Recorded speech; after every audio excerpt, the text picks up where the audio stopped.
It is rarely easy to predict when a financial situation is going to come at you from out of the blue and punch you in the financial eye. Hi guys, this is Michael from the Michael Clopton channel with a bit of a shiner left myself. On this channel, we talk about practical finances for real people. In this video, we're going to be talking about how to soften that financial punch that comes from out of nowhere in your life. And toward the end of the video, I'm going to show you steps that you can take to prepare yourself not to be the punching bag to your financial struggles. If you're ready to win with life and your money, then hit the subscribe button for the channel and join the journey with me. And also hit the like button on this video and watch this video all the way through to the end and you'll be on your way. Okay guys, roll the intro.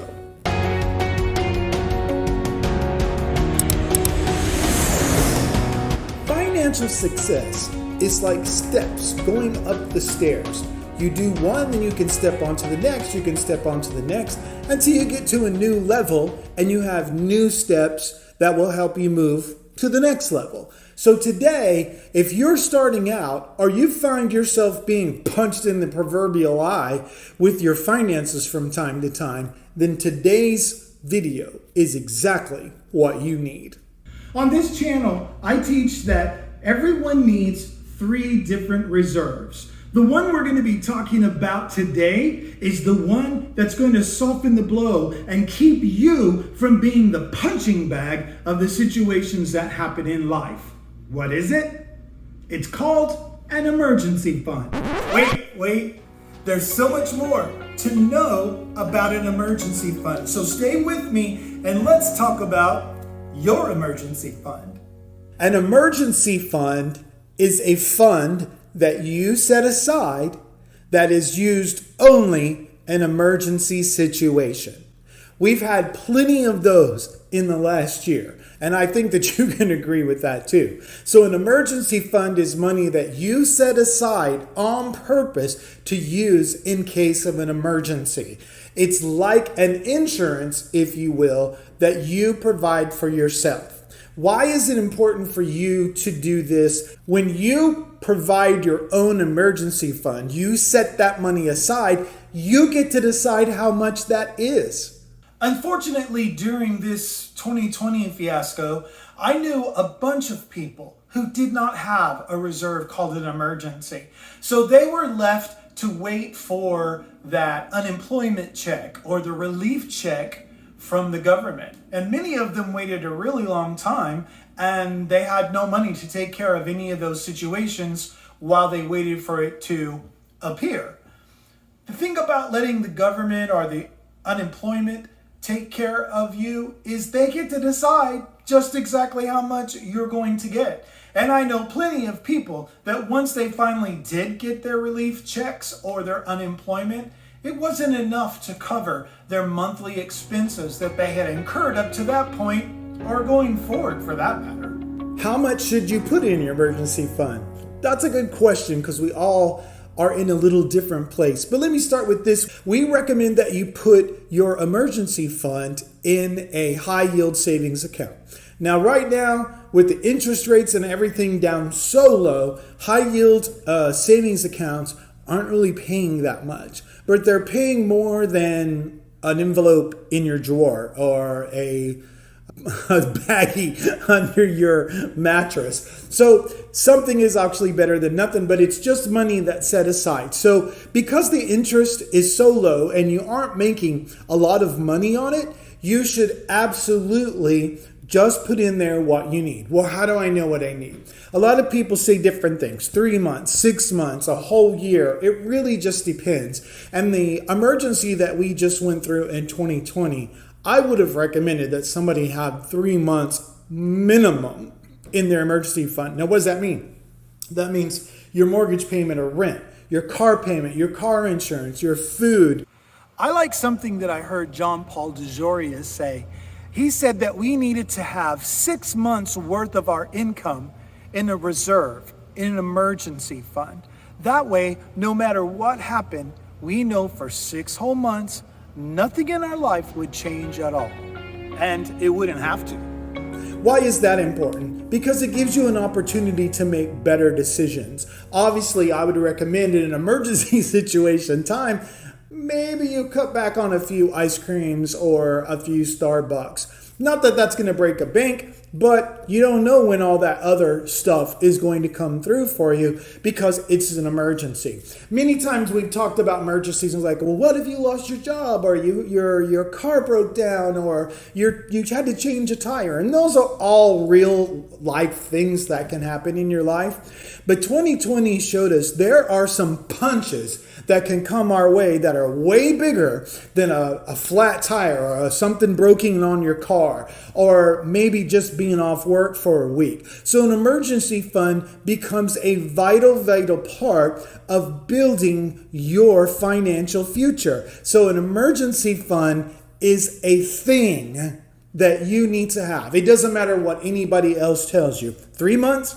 6 months, a year, that's all up to you. And you can build that emergency fund, and that emergency fund, just like it did for me, when my business had problems and when my personal life had problems because of the shutdown in 2020, I didn't feel it. Except for the fact I wasn't able to go out because everybody was being quarantined. But financially, I was perfectly fine. Why? Because of the reserve called an emergency fund, and you will too.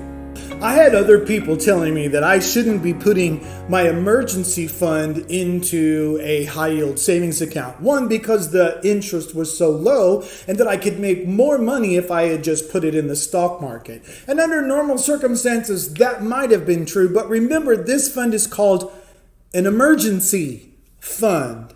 Get it? Emergency fund.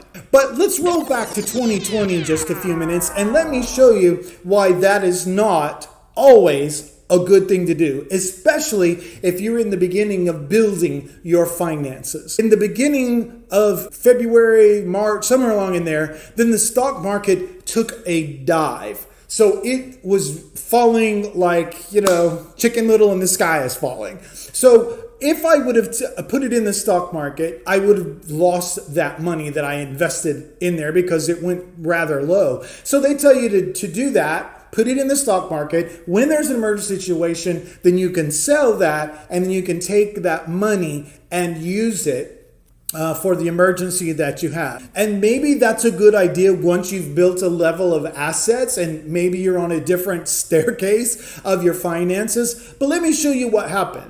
So in the beginning of 2020, when the stock market went down, it was a huge loss. And if you would have sold your stocks, whatever they might have been, and got that money to take care of your problem, you would have killed your workhorse. Yeah, your stocks are a workhorse who were making money for you. So what happened? Later we got into 2020 and the stock market went back up through the roof. Had you taken that stock and sold it, you would have missed out on the increase that money would have made for you. So it was way better to leave that money right there in the stocks where it was and take money and put it aside in a high yield savings account for an emergency situation. It's insurance. It isn't there to make money for you. It's there as a cushion. It's there for when that financial blow comes at you, it doesn't knock you out. Might leave a little shiner, but you're none worse for the wear. So the question here is, do you have any money set aside? Do you have an emergency fund? Do you have anything saved at all? Now, let's move ahead and explore how you can get an emergency fund together for yourself. One of the most important things that I think is important for you to keep in mind is to understand your financial personality. I have a video coming up and we're going to talk way more about that. But each one of us have a financial personality. Some people are like, well, I can't save money or I can't do this, I can't that. That's because you don't understand your financial personality. And once you do, it makes it a little bit easier. Some of us are big spenders and some of us are big savers, and that's the baseline of your financial personality. If you're a person who's easily saves, who likes to save money, you're not going to have a big problem with this. You're just going to have to allocate some of that money you've been saving anyway toward emergency fund. Make a decision what your emergency fund needs to be. Is it 3 months? Is it 6 months? Is it year? I think there's a lot of things that will indicate whether that number is 3, 6, or 12 months, whatever it might be. I feel like that if you don't have a lot of overhead, maybe you're living at home still, then 3 months is going to be fine. 6 months if you're on your own, maybe you're with a significant other and they're working too. And maybe if you have a very volatile job, you might need 12 months. But right now, this is 2021 when I'm filming this, and I don't recommend keeping too much money in your emergency fund, but knowing what your number is that makes you comfortable. So again, if you're a saver automatically, this is going to be pretty easy for you. This is going to be something that you like to do. But let's say that you're not an easy saver. Saving money is not something that comes extremely natural to you. You're going to need to do exactly the same thing. How much money do I need? I mean, you like to go to dinners or go out with your friends or go to a brewery or something. You like to do those things. Those things need to be put in to what your budget is going to be for those 3 months or 6 months, whichever your case might be. So if you're a spender kind of person, the best way to handle this is through automatic deposits. In other words, when you get money into your bank, have it set up so that automatically every month or week or bi-weekly, however that you get your money, have it go into an emergency fund automatically before you even touch it and before it's even in your bank. Another way to help you get your money together is to look for items in your house. You spenders know exactly what I'm talking about. You bought something because you thought it was really cool, and 2 weeks later, you don't even use it, okay? Or maybe it's something that Aunt Martha got you for your birthday, and you still haven't figured that thing out. What is it? You savers can do the same thing, but I think you spenders probably have a lot more of this. So look in your house. What are some of the things that you don't need anymore, or some things you don't want anymore? Put it on your Facebook Marketplace, eBay, whatever, and sell it. Because one man's junk is another man's treasure. So that is another way that you can utilize things you already have without having to go outside into the workplace or any of those other things. And it keeps you from having a yard sale, because yard sales suck. Honestly, I get it.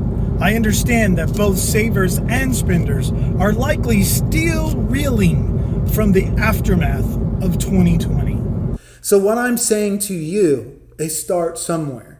You can't accomplish anything until you start. And I know it might be slim pickings, but if it's $1 today, $5 tomorrow, $100 2 weeks from now, whatever it might be, start somewhere. Just know that you have the ability, no matter where you are, to start, even if it's a little. Start with something, because a little becomes a whole bunch when you get at it. I hated having to be locked up when we were locked up, and I whined about it the whole time, but I was very, very financially secure because the emergency fund was doing its job, and I left my stocks where they were supposed to be so those little workhorses could do their job. And I'm very glad I did, because I'm way in the plus now. And had I taken those little workhorses out, I wouldn't be. Do you have an emergency fund? What are some of the ways that you have built your emergency fund? Just comment below and share with others, especially in this time, so you can help them have fresh ideas and hope about how they can build an emergency fund and not get caught in the full brunt of a financial punch. Boom!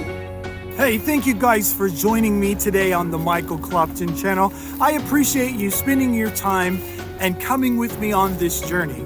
Because on this channel, we're sharing practical finances for real people. And if you're ready to win with life and your money, then hit that like button below and the subscribe button below and come along with us on this journey. thank you for joining me today. And if you're ready to win with life and your money, be sure and hit that subscribe button too. Thank you very much, and I'll see you in the next video. How did I get my shiner? I was running out of the way of a speeding car and dove to the side of the road and, well, I survived.